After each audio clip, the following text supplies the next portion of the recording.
Bonjour, un petit tutoriel qui coûte rien, juste pour expliquer comment on peut vérifier qu'on fait ses passes au cuir correctement. Beaucoup de débutants retournent leur coupe-chou sur le cuir comme on retourne un couteau sur la tartine avec le Nutella.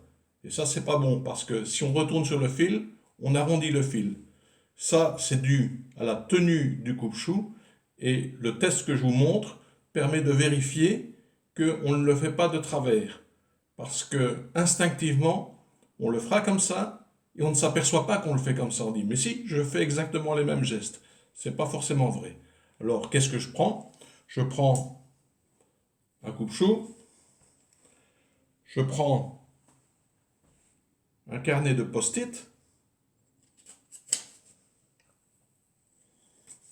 je colle un post-it, la colle se trouve ici, sur la lame, le fil côté papier, le dos libre, puisque c'est par là que je suis censé retourner.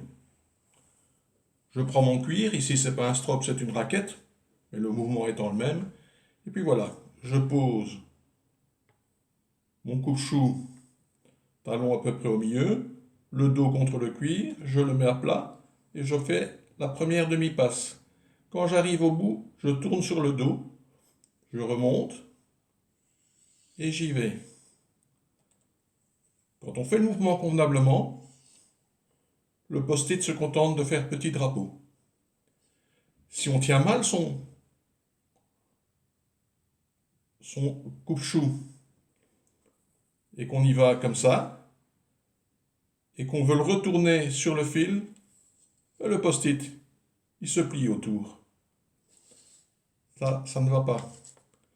Si on le fait avec le post-it vers le haut et qu'on le tourne dans le mauvais sens, il aura même tendance à se décoller.